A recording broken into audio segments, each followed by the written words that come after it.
So we are back on the Rogue Asset Podcast. I am so excited today to bring you guys today's guest. Man, let me tell you what we have here for you today. Today's guest is a force of heart, hustle, and purpose. Sharon Henry is not just a real estate professional and an entrepreneur. She's a legacy builder, a servant leader, and an inspiration to many, a connector of people and purpose. She has years of experience in the real estate industry. Sharon has built not just a reputation for closing deals, but opening doors for many people. Honestly, Sharon opens ownership, and she has a deeper calling. That's all I got to say. That touched me. As you can see, I'm in the middle of this. Sharon leaves with love, faith, and deep commitment to impact, is what I will say. Get ready for a conversation about leadership that lasts, legacy that lives on, and what it truly means to be built to serve.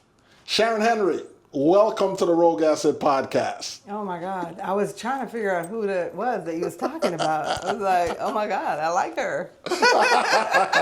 Well, you know, it's always a good thing to like yourself. Yeah, There'd be a problem if you didn't like yourself. Yeah, I was like, who is he talking about?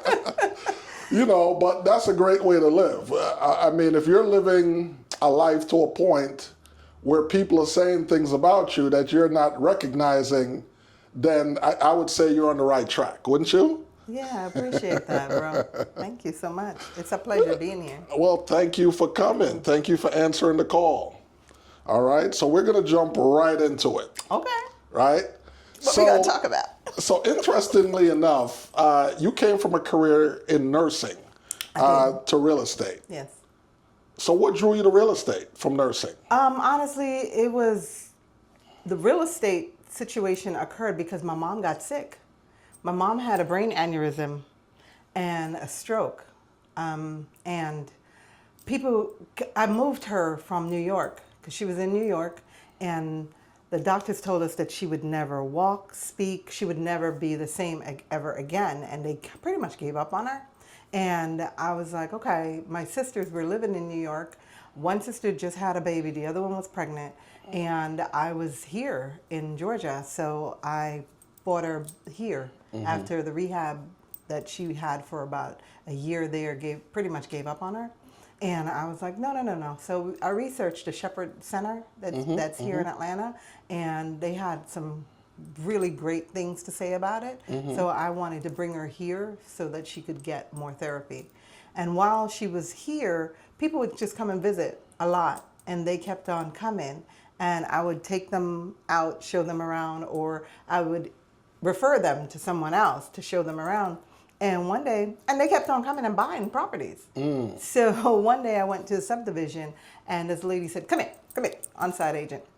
And I was like, what? She said, don't come back here unless you have a card. I was like, what card? What kind of card are you talking about? She was like, a business card, like go to school. And she sat me down, she gave me the information. She said, how much that agent gave you for these referrals? And I was like, she gave me a $50 gift card to Red Lobster, right?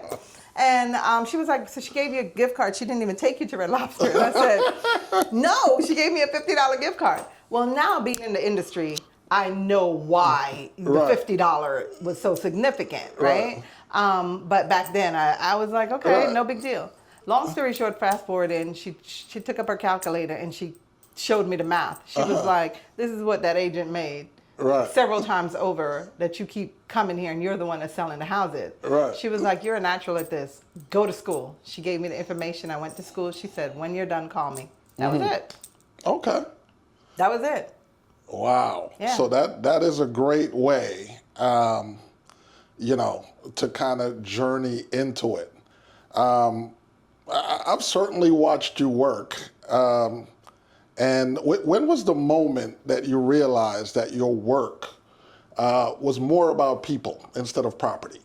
Honestly, when I was just, and I don't know when exactly that was, like I can't pinpoint a moment, for the exception of, you know, and I'm not gonna cry with you today, Darren.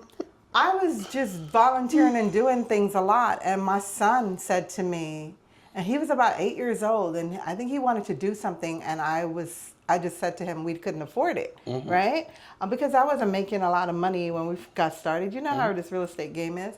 And it's not like how you see it on Instagram and everything else, and they rolling out of the, Right. the Range Rover The and Maserati. yes, and the red bottoms and all of that stuff. That is Instagram, right? But he asked me for something, and before I answered, he was like, "Yeah, I know you don't have it," and I was like, "Okay," and that just resonated with me, and I was like, wow, every day I'm going to work, but I'm not making the money and seeing the results that I needed. But I love it. I love what I do. I love helping people. And I did it. You know how there's a phrase that says, you would just do it for free? I did it for free. I paid my dues. Right. I did it for free. There's some days that I still do it for free, because helping people is the greatest joy that I get. Especially seeing a single mom getting the keys, or a single woman just in general getting the keys and having a safe place for them to lay their head, and they did it on their own all day, every day. That's my thing. So Yes, I could definitely see where that could be, one of the highlights or a few of the highlights of your journey. What about the single man, though? well, you guys, Brothers, I gotta ask. You know what I mean? I'm just saying. Okay. Okay. I gotta ask. I have quite a few clients that are male, but you asked me what was my heart at, right? And what Absolutely. was the point that, that's Yeah, my thing. definitely. I had to kind of introduce a little humor in there. So you definitely have a heart for business and a heart for people. How were you influenced by faith or upbringing? And were there mentors involved in this process, or what was that journey like? So I'm not sure how to really, really, really answer that, because I was mad at God for a long time, mad at him for a long time, okay? Because of certain things that had occurred in my life and when I was growing up. But one thing I know is that my mom, I see her. I saw how hard she worked. My mom had me at 15 years old. Okay, she was a kid. And I've always watched how she treated people. And she didn't have money. She didn't have things. Okay. My father, on the other hand, he had it, right? But my mother didn't. But she taught us the values of human capital, making sure that you take care of people. You make sure that people feel wanted, needed, and loved, right? Even my mom, cooking was her thing. This is how she showed people love, right? She would cook and serve you, even if she didn't eat. I've always seen that with my mom. And because of our background being Jamaican, right, we serve a lot of rice, right? Right. Because rice in a Jamaican household, it goes a long way. So if you ever go to a Jamaican house and they give you a big thing of rice and then one little piece of meat, yeah, it's because, that's just the way that we were brought up. So that kind of, my mom was my inspiration growing up and watching her. And I was mad at her for a long time for some of the choices that she made in life, because I didn't understand it. But now being an adult and being in this stage in my life, I understand, right? And my sisters, just watching them and just growing up as well. And the crazy thing is that we all grew up with Oprah Winfrey being on TV and having her show. And I felt in my head that she was my best friend. Like we all did, right? I felt like Oprah was my best friend. Like I could talk to her about anything that was going on in my life, because it was a lot back then, so. Right. Yeah, your mom sounds a lot like my grandmother. And now my mother used to not like my grandmother for some of the things my grandmother did, which was out of kindness. She would give away her last. Give away everything. Right. And And now, you sitting there like, okay, right. Like you realize that was it, right? Yeah. And now my mom has turned into my grandmother. If I'm not careful, I'm like, what are you doing? Right. You know I what I do the mean? same thing, I have to though. regulate her like, no. Slow down. Yeah, but I do the same thing. I give people things, and like I've been in situations where I've paid somebody's mortgage, their light bill, their different situation, and my account is in negative. Ooh. I've done that. Nah. No, because I know that God is going to provide, right? And although I was mad at him, he's never let me down.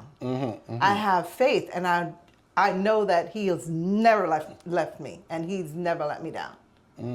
Okay, so when I was going through all my trials and tribulations, one time my son's godmother, which was significantly older than me, she's now passed.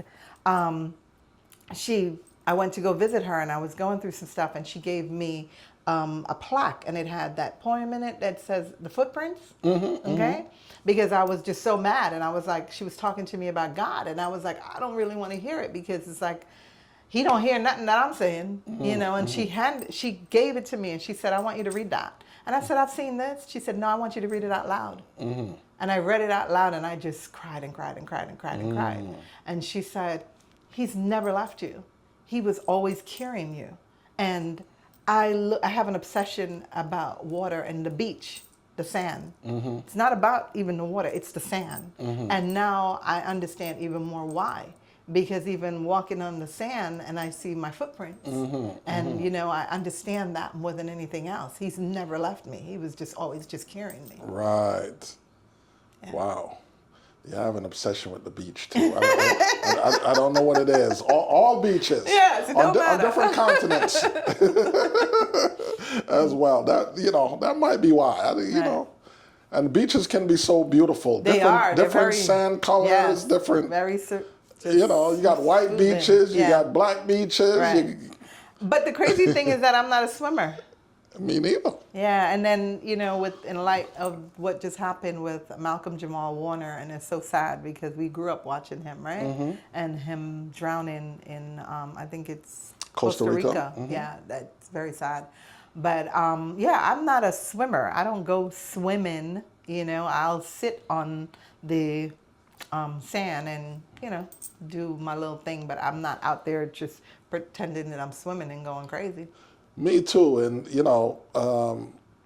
it's not good, but sometimes it is good. And the reason why I say that is, prior to that incident happening, I had just had a conversation with a friend of mine that, was a lifeguard for years when they were younger. And one of the things that I was saying is that sometimes when people know how to swim, they oftentimes overestimate their ability as well. Yeah. And, sometimes conditioning matters. Sometimes, nature matters, because when nature kicks in and you're too far out and those currents change,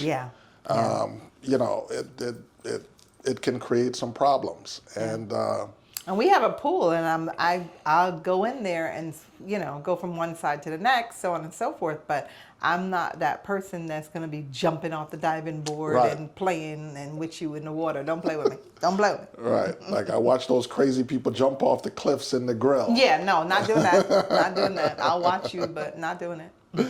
All right. So now that we've obsessed over our love of beach, more times than not, more times than I can count, I've heard you be referred to as a servant leader. Define what a servant leader means to you. I don't know what they mean when they refer to me as a servant leader, but for me, I'm here to serve. The titles don't mean anything to me. Okay, the titles does not make me. I'm here to serve. So whatever capacity that the organization needs or you as an individual need, I'm here. Even when I was president of Empire, Empire Board of Realtors. and yeah, and I appreciate you for serving along with me there. It didn't matter. I was a president, but I remember one day another leader said to me, "Oh, I need you to sit down and act like the president." I was like, "What does that mean?" Okay, because I was running around and it was a meeting and I was refilling the coffee and Right. I was making sure that everybody was okay. But for me, you're in my house. Right. I take care of you because that's what I was taught. Right. Right. So that doesn't mean that I sit at the head of the table and just, all prim and proper and everybody else around me is running around. No, it means that I make sure that all my guests are good. Right. You roll up your sleeves. Yeah. Okay. I sit at all the leaders that came before us in that organization and watch them and serve them. So whatever that meant, going to get coffee, it didn't matter. But I sat and absorbed the knowledge, right? Mm-hmm. And as I said before, titles means absolutely nothing to me. The only one, well, there's a few that means some stuff to me, like wife, mother, daughter, sister, friend, grandma. I knew you were getting to that one. Those are the titles that mean a lot to me. So, yeah. So yeah, that is being centered. Yes. All right. So now that we're here, I want to kind of dive a little bit more into it. Let's talk about, how you have served beyond the sale here. I want to kind of go more into. We touched on the Empire Board of Realtors. Tell us about your leadership there. You also served as a regional vice president for an organization called the National Association of Real Estate Brokers. Let's kind of get into that a little bit. Tell us about those experiences. So I've been a part of Empire for 20 years. Okay. I got my real estate license in 2003. 6 months in, my broker said at the time, because that was the second broker, Marvin Brown, my mentor, and he was my broker at the time. He said, we were writing a check. He said, you have to write me 2 checks, one for your realtor dues and one for your realtors dues. I was like, what's a realtors? And he was like, then he started explaining to me what a realtors was. And he explained to me that Empire was a part of the National Association of Real Estate Brokers, which is a trade organization of comprised mainly of African American professionals. So I was just curious. I was like, oh my gosh, never heard of it, right? Went to school, never heard of it at the time. Now, because of my leadership and being the president that I was in 2016, 17, and 18, or was it the other way around? But anyway, and by the way, for the record, only the 3rd person that has ever served more than 2 years. I served 3 years. 3 years. As a president of that organization consecutively, okay? And then moved on to the regional vice president position for Region 6, which is Florida, Alabama, and Georgia, all right? But being there, being a part of that organization changed my life. And the relationships that I built, meeting you. We did meet there. And 90% of my She used to order me around, y'all. Everybody. 90% of my friendship base with not only here in Atlanta, but across the country that I've met through NARAB. Yes. Great organization. Yes. So how do you balance serving others while maintaining healthy boundaries and avoiding burnout? Boundaries was a problem for me, okay, because I didn't have them. I've discovered these boundaries. I've discovered these boundaries, especially in the last couple of years, okay? And a lot of people ask me, how do I do so much all the time without getting burned out? But honestly, Darren, it's my life and it's what I do. So I don't consider it to be doing so much or doing a lot, right? Right. Because this is what I do every day in my life. So and that to me, because a couple of people have asked that came after me in the seat that I held, and they said, "Oh my God, this is so difficult. You made it look so easy," right? Yeah. But the reason why it was easy for me is because that's how I live my life. This is what I do. Everything I did at Empire, I was doing before Empire and after Empire and still doing. So it was just spotlighted Right. because I was the president or I was the regional vice Right. president. So that's why you guys were privied enough to see inside of more what I do on a daily basis. But I do all those things anyway. And it's funny that you say that because a lot of times, people approach me with a lot of business ideas or things they want me to get involved in. But I learned at an early age, to be honest, I choose projects that I love. Yeah. That's in my wheelhouse, that's already what I do in some kind of way, because outside of that, it becomes heavy lifting for me. Right. Yeah.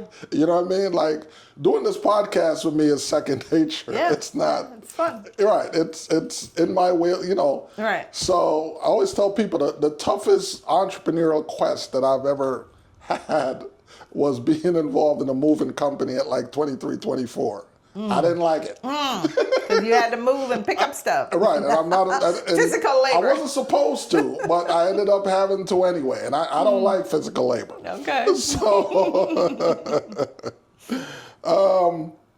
So we've kind of talked about that. How do you balance? What I wanted to say to you real quick, as we kind of roll it, we got to roll into another segment. So you got 60 seconds to tell me what this means to you. Love looks like. Ah, the one I have right now. Healthy, not stressed, not hard. If it's hard to love somebody, you need to move on. Love looks like for me support, unconditioned support, not judgmental, just being there. Being there. You are my center. And that's from just being together with this person. My husband and I have been together now for 32 years. Woo! Yeah. We have been married for 24, but we've been together for 32 years. It's not perfect. No relationship is perfect. None. But he's my rock and he's my center. Like, I see him walk in a room and I still get butterflies. So that's what love She looks did like tell to me that last week. Yeah. I do. I scan a room looking for him. So it's true. Yeah. So I wish, honestly, that sometimes how I feel, especially this space in my life, and it's not only about my husband or our relationship, it's about my family dynamics and what we have between all of us. I wish I could just bottle it and just share it with the people that I love, because I want everybody to win. I want the people around me to be happy. Right. I want them to feel, and I'm not talking about like giddiness. I'm talking about comfort. I'm talking about peace. Right. That's what love looks like for me. Yeah. Peace. Peace, yes. All right. So, with all that love, we got something that we got to house that love, right? So, let's talk about why real estate is still one of the greatest tools for building generational wealth. Good question. So, for me, and should be for everyone, it's an asset. Right? I hear a lot of people, the gurus, that they say, oh, real estate is not always an asset, it's a liability. No, it's not. It's an asset, because God forbid something happens, life happens, you can tap into that property, and you can take out the equity and extract that and do whatever you need to do and take care of your family, right? If you're renting, you can't extract the asset from your rental property. You can't call your landlord up and tell them, oh, I'm going to be a couple months late. You're going to get kicked out. Yeah. Right? But if you own the asset, if you own the property and you're a couple months behind, hopefully not 3, you can call the bank and you can say, hey, I'm falling on a little bit of hard times. I need to put my 2 payments in the back and try to catch up. They will talk to you. They will figure it out. The bank, by the way, do not want your property. No matter what anybody tells you, they do not want to foreclose on your property. They don't want the real estate. They want you to pay the bill. So answer the phone when they calling you. Answer the emails, respond, call them, you know. But I think that it's the best thing ever to do. Real estate is getting more expensive. It's not getting any cheaper. No. And land, they're not making anymore. No. That's all we got. So No. look at Warren Buffett and all these guys that are billionaires, okay, and trillionaires. What do you think that they get their wealth from? Real estate. Real estate is in there. It's going to be in there. Okay. And now billionaires buy real estate in other parts of the world. Not Parts of the world. Not just their home countries. No. Or your home state. Or your home state. Okay. Yeah. You know, so it's now you have to go out of state if necessary. Yeah, we just did our one of our projects in Texas. And I had no clue where Jacksonville, Texas was. Oh, I still don't.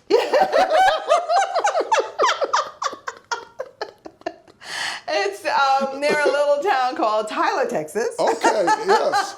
Tyler, I think Yes. Jamie Foxx might be from Tyler. Yes. And LaDainian Tomlinson. Yeah. Right. And Tyler, Texas has an airport. It's probably as big as the studio, but they have an airport, by the way. Okay. But they're also about an hour or so away from Dallas. Okay. But we did a project there that everybody thought I was crazy that knew what we were doing. And I just stopped talking about it because I was like, I know I'm not crazy. And it turned out to be, all I got to say, very profitable. Okay, so And that's all that matters. that's all that matters. Yeah. So, and you know, it's funny that you brought that up. It used to be when I was coming up, you know, I talk a lot. And I was always a person, I would say what I'm going to do. And people would be like, don't tell people what you're going to do. But it was my way of kind of burning the bridge behind me. Because once I said it, I say, hey, I'm going to music business. Oh, you ain't going to make it, right? I'm burning the bridge. So I've said it. No matter what the negativity is, I can only go one way, right? But nowadays, I've stopped telling people because it's a different time.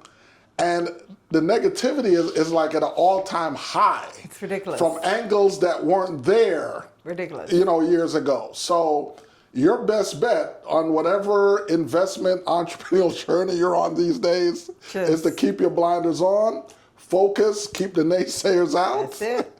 And do your thing. Yep. Okay, so when people hear the word legacy, they always think about wealth, right? How do you define legacy? Leaving my imprint when I'm gone. Some people think about, as you said, stuff, right? I want to be able to be missed in a way that I'm still forever in your heart. And I know that because of all the things that we've put in place for our family, my great-grandchildren is going to know that I was here. That's legacy for me. I have no idea how I'm going to get those great-grandchildren, whether it's from my son or from my daughter, but just the same way that I manifested Maverick being here. That's her grandson. That's my grandson. Maverick was put put in a trust and a will before Maverick was even thought about. Only thing we had to do when Maverick was born was call the attorney and add his name to that slot of unknown child, unnamed child. Unnamed child. So the building way a that legacy.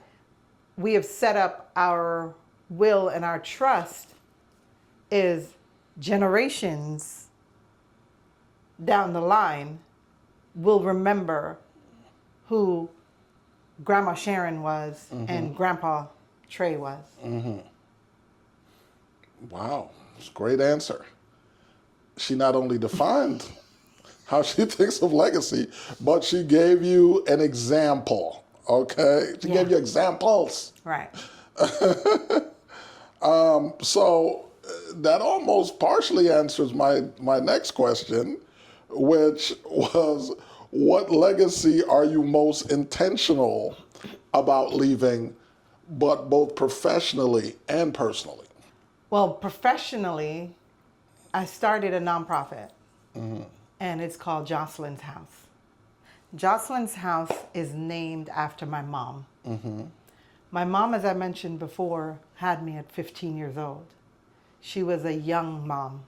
No one should have a child at 15 years old, but she did. She had me. She could have gone down the road, you already know, and did whatever she had to do as a child and extract me, but she didn't. And I'm forever grateful for that. Jocelyn's House has been in my heart and in the bottom of my pit of my stomach for years. I want to tell my mom's story. I want to be able to help other young women to be financially independent and stand on their feet. And the reason why I'm focused so much on that is because I saw all what my mom had to go through because of the lack of resources that she didn't have. The abuse that she had to go through. So if I can put some programs in place to help even one young lady to stand on her feet, to be financially independent, that she does not have to depend on a man to pay a bill, right? The choices that she makes in a partner and choosing a partner is going to be because she wants to, not because she has to. Okay? Because that makes a big difference. Do I like you because you're going to pay my bills? Right. Or do I like you because I like you? Right. You understand?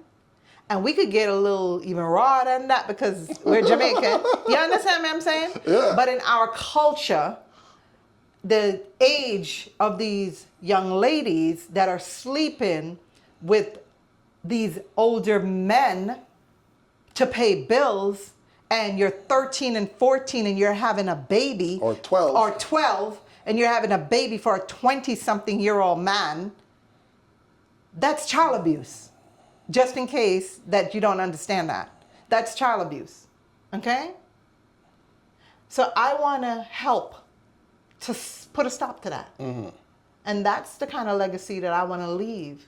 When I'm not here, 100 years from now, somebody can still say, I'm going to Jocelyn's house because I'm able to get a resource from Jocelyn's house. Right. So Wow. I know that it's a big, hairy, audacious goal, but that's what I'm doing, Darren.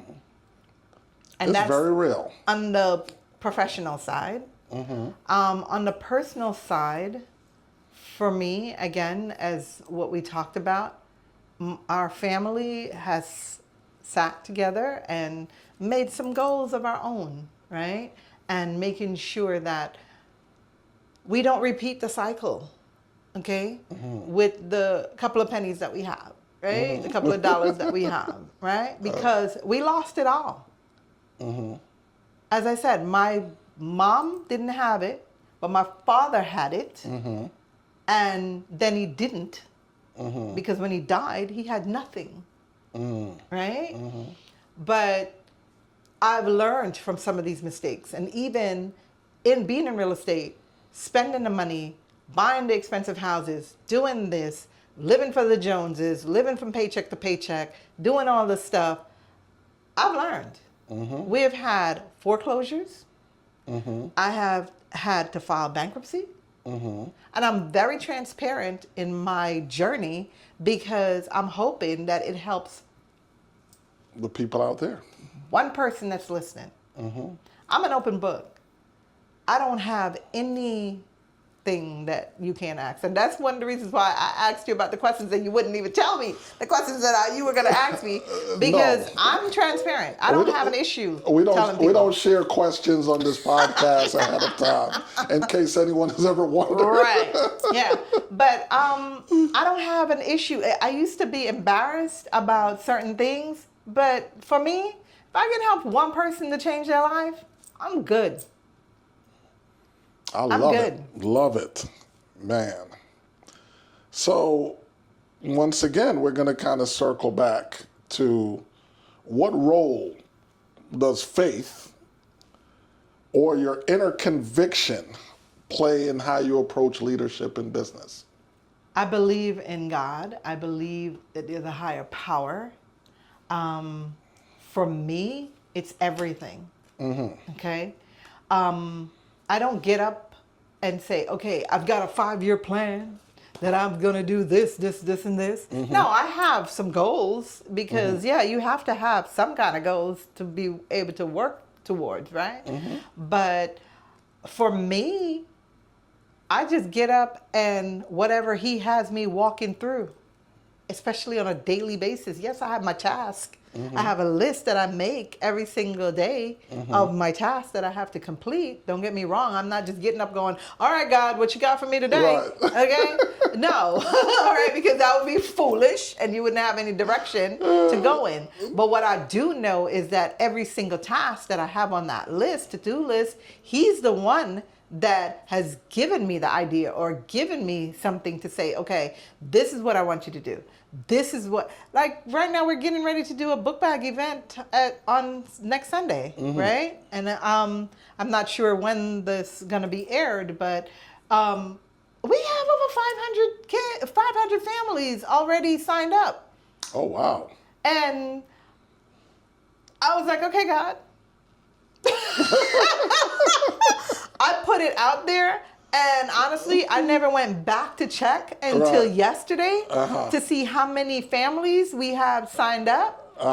And There's 500 families signed up. Over. Yes, 500 families that are gonna come to this event. That are looking for a book bag. Book bags, school supplies, other things, health checkup, different things that we do, you know. But yeah, God is everything to me. He's number one. He's the head. And without him, there is no me. I didn't always used to feel that way. We had that conversation earlier. Yeah. I was very mad at him. I was pissed off all the time. And I couldn't figure out why. And I was like, okay, all right, I see you. Well, you know, God has a way of... You got a funny sense of humor. Yeah, he has a very funny sense of humor of taking you on a journey sometimes round and about and... Yeah, because you're not learning the lessons. Right. Right. So, you have to learn the lessons. And I'm trying my best to learn the lessons. And when I find myself repeating the same lessons, I'm like, okay, all right, I hear you, I see you. That's the direction that you want me to go? All right, I'm heading there. Good. You get to that point a lot of times. Once you have had some experiences, you know, even if you're not doing what you're supposed to do, you'll catch yourself and be like, oh, okay, I got you now. Yes. I see where you're trying to lead me. And for the thing about that is that after you catch on to what he's telling you that you need to do, he starts to accelerate it. And that's the amazing part that makes me smile every day. And I'm riding in the car sometime and I'm like, all right, I see you. He's my passenger next to me. And people probably think I'm crazy if they ever pull up at a light and see me talking. They're like, who's she talking to? She must be on her phone. No, she not. She talking to the next passenger next to her. That is funny. So what's a story or a client experience that moved you deeply? One that reminded you why you really do this? Oh my gosh. Honestly, it's my first client ever. Really? Yeah. She has no idea at the time that she was my first client. She knows now, but Right. all right. One Sunday, I'm in the grocery store, running in there to get something to make my lasagna. And I'm reaching for the noodles, and this little child in the buggy reaches out and pulls me. And the lady said, "Oh my gosh, I'm so sorry. I'm so sorry." I was like, "No, it's all good. It's all good." And she was like, I said, "Cute baby." And she was like, "Oh, okay. It's not my baby. It's my cousin or her friend baby." I don't remember the exact relationship. And I was like, "Okay." So she said, "Do you know anybody that can babysit around here, because she needs somebody to babysit the child?" And I was like, "Yeah." At the time, I had a teenager. Right. Just gotten my license, so back then cards were readily available, right? Right, You right. had business cards. Now we have digital, whatever. I gave her my card, and she said, "Wait a minute, wait a minute, wait a minute. You're a real estate agent?" I said, "Yes, ma'am." She said, "No, I need you." I said, "Oh, okay, call me," because I'm trying to get home to finish this Right. lasagna. Eh? She said, "No, no, no, I need you like right now." I was like, "Okay, what's going on?" She said, "I'm literally homeless." I said, "What do you mean you're Oh, homeless?" wow. She said, "I'm staying." It was her friend. She said, "I'm staying with my friend, okay, and that's her baby, and I really need to find a place for me and my daughter to live." And I was like, "Okay, like, can I call you tomorrow?" Because it's a Sunday. Right. She was like, "Okay." I went home, I made that lasagna, and I felt so bad. I picked up the phone and I called her. And I was like, "What are you doing?" She was like, "I'm at the Wendy's down the block eating with my daughter." I said, "Okay." I said, "Do you want to go look at houses?" She was like, "Okay." I said, "I'll meet you there in 20 minutes. I took some of the lasagna that I made, took it to the Wendy's, sat with her and her daughter, and talked about home ownership. And we went and looked at homes that day, found a house for her, went on the, put in an offer, but she got outbidded at the time, and she didn't get that particular house. But so the next day we went back out and we saw a couple of properties, and she went on the contract. Within 30 days, she closed. We're sitting at the closing table, and we're just talking. And I think the closing attorney asked me a question about how I wanted to get paid or whatever the situation is. And I was like, "Well, I don't know." Back then I was like, this is my first time. And I was like, I don't know. I don't know how that works, right? And he was like, "You've never had a closing before?" And I said, "No. This is my first closing." And she turned around, she looked at me, she was like, "Really?" Right. I said, "Yes." She was like, "I would have never guessed." She said, "You were so amazing." And yeah, she was my first closing, and she still lives in this house 22 years later. Wow. She still lives there. Born to do it. Born to do it. So that's my favorite story. I mean, I have tons, but that's my favorite one. Okay. So we're gonna kind of ask another client one. Okay. What's the most rewarding transformation you have witnessed in a client's life? And we'll open this up. Since the last one was a client, we can also say an agent's life that you have worked with as a broker. I'm going to talk about the agent. I'm not going to say her name, but I'm going to talk about the agent. And I have several stories about the same. So I'm just going to do the missing agent. Okay? Okay. Yeah. This particular agent came to me, and she was attracted to us by another agent that came over. And she was a brand new agent, and she'll know who I'm talking about because, yeah, brand new agent. She had a bartending business. And that's what she was doing, but she wanted to change her situation in her life. So the agent that attracted her to us came and left, okay? She was a very top producer, and it wasn't a good fit, but we're all still friends, and the model for her at the time. So, but the agent stayed, that she attracted, because she liked our culture. She liked what we were doing. She literally would come to the office every day after she dropped off her son and come and sit there. And it didn't matter what I was doing. She was just listening and just, she was like, Miss Sharon, do you want some coffee? Do you want, tea, whatever? And she was so amazing and still is. Okay. And she learned. She stayed with us for a while and just absorbed and changed her life. And now she's doing her thing by herself. And I think she just recently got a partner, but she is kicking butt and taking names. Okay. Okay. And as I said, the missing agent, right? Because we've had quite a few that have come in and from zero making 100,000 a year. That might not sound like a lot to some people, but to these people, that's a lot. That's a lot compared from where they're coming from. Yeah. And especially the market that we're in the climate. Right. Okay. I mean, some of my agents went from 0 transactions to 4 or 5 a month, to from doing nothing to me putting them on billboards, Right. So at the end of the day, I believe that as a broker, the agents are who make you in the office. Absolutely. Right? So I wasn't one of those brokers that took.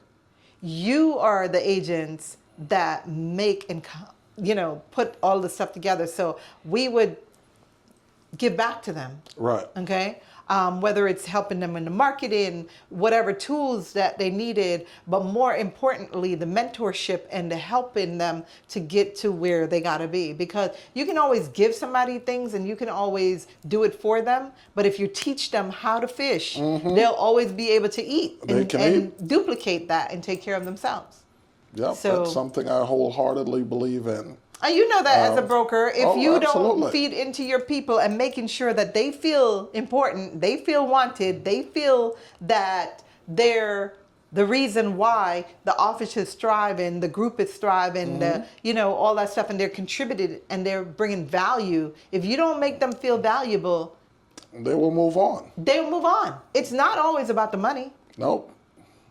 It's about the culture. It's whether the mentorship is there, the direction, purpose. It's a lot of different things. Exactly. All right. So what do you want to say to the next generation of real estate professionals and leaders? Owning on your craft, believe in yourself, okay, and educate yourself. Your education is something that nobody can take away from you, no matter what industry you're in, okay? But more importantly, know your stuff. That's not the word I wanted to use, but I'm trying to keep it clean. PG. Know your stuff, right? Talk the talk and walk the walk, but be genuine at all times.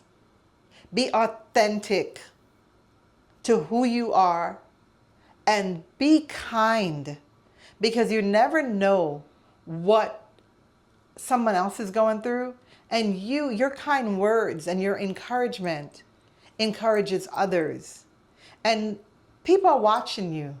No matter how small or insignificant you might think whatever it is that you're doing is, but you're not small or insignificant, because you matter. And don't ever let anybody take that away from you or tear you down. Because at the end of the day, God created you to be something special. So go out and do your thing. And rock that.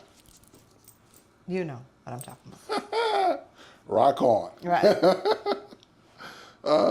So the communities we serve, what are some of your prayers and hopes for those communities that we serve? That we educate ourselves. Get our heads out of the sand and educate ourselves about things that are outside of our scope, okay? Not just in your little circle and in your little block. Go, travel. Talk to other people that are different from you.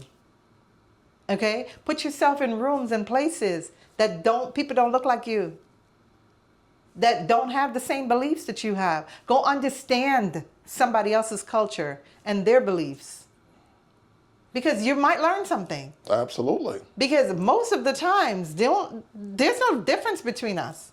Oh, We have more in common than we do. that's different. That's different.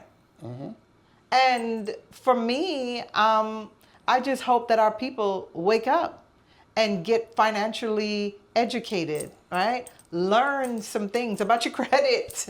Learn some things about finances. Because cash is not king, no matter what anybody says. Your credit runs the world. If you have credit, you pretty much can have anything that you want. Yeah, we're still, we have to get the right information. That's the bottom line. Yeah, I've but noticed, it's not just going to come to you. You got to go seek it. You You gotta got to go seek it. find it. You can't sit in your little bubble and be like, oh, okay, and it's not going to come. You've got to go get it. there's so many things that's not understood in our community. Like, I think in the last 2 days, I have seen a lot of people on social media talking smack about Jay-Z and Beyonce because they took out a second loan on their mansion for, I think, $57 million. And they're like, well, don't they have money? Why aren't they spending? Because they don't understand that. Right, and Why are you spending your money when you can spend other people's Other money? people's money.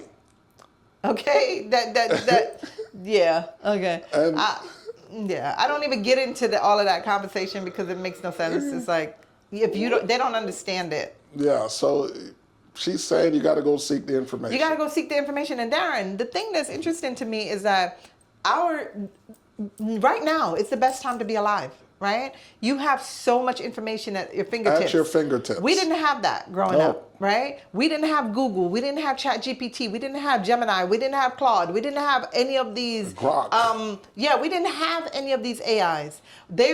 AI has been here for 30, 40 years, but not in the capacity for everyday people. Not available to the public, Yeah, right. for us to use that, right? Right. But we've had AI here forever and a day. So when people get scared and they're like, oh, I don't want people in my business. They've been in your business for years, okay? You just don't realize it. Yeah, that's repetitive. I mean, it's just like when The computer, you internet. remember? Yeah, just like when the internet was introduced. What people didn't realize, the internet had been around since the 30s and the 40s. Right. It was being used during World War II. Yeah, to it was pass just secrets. not It in wasn't your available- home right, it like wasn't for available to the everybody, public. just like the cell phone. Yeah. But all the cell phone, these iPhones are $1,500. I don't know what an Android phone is because I'm not an Android user, and my husband is. But you get what I'm saying. You're Right. spending $1,500 on something that you have in your hand. Make it make sense. Make it work for you. Okay, make it make you some money. All right. So yeah, please go out and educate yourself. And even if you don't want to go anywhere, just sit at home and on that little thing that you got and make some money. All right, so Sharon Henry has spoken.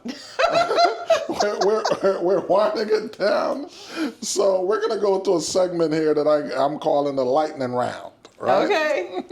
What's your favorite quote? Zig Ziglar. If you give enough people what they want, you will automatically get what you want. If you help enough people to get what they want. Okay. That's a great quote. Thanks. What does leadership mean to you in one word? Authentic. Okay. Being authentic. Being authentic. Yeah. All right. Authenticity. Authenticity. Yes. All right. The legacy you hope to leave behind. I thought we talked about that already. We did, but I don't get tired of hearing it. Oh my God. Leaving an impact and an imprint in the lives of the people that I've touched and have come across. Okay. Finish this sentence. Being built to serve means? Being built to serve means loving people. Just loving people. Taking care of people. And I don't mean financially. Right. Okay? Because no, I stopped giving people money. Okay? That'd be nice. I'm gonna have my hand out after this episode. I stopped. I have a Especially thing now. after hearing about that Tyler, Texas deal, y'all. No. The money's gone, y'all. It's gone. It's gone into something else. And it's Jacksonville, Texas. But it's gone into something else. Jacksonville. Yes. But with that, because we had, yeah, it's gone into something else. Now you made me lose my train of thought, but it's fine. Go ahead. Well, on Yeah, that. no, I was going to say, I have a thing that I no longer lend people money. I don't do any of that stuff because you never get it back. Boundaries. Yes, the boundaries, right? You know how many people that I've lent money to and they don't give a crap about you and your bills. So no, if I can't afford to give you, I'm not lending it to you. And right about now, So no, that is that. Well, Sharon, it was a pleasure having you. Thanks for coming. And I just want you guys to know, you don't need permission to serve. You just need purpose and passion. Thank you. I Thank you. appreciate you. And I just want to say, I'm so proud of you. Oh, thank you. You're doing your thing. And you've always done your thing. But just a lot of people, if y'all don't know who he is, y'all need to find out. Okay? Because this guy right here, yeah, he's a force in all by himself. Okay? As Fabulous as that. You're a force all by myself. All by yourself. Yes. But I appreciate you, bro, and keep on doing what you're doing and leaving your legacy and your footprints in other people's lives. And I love you. Thank you. Love you too. All right. All right. Thank you.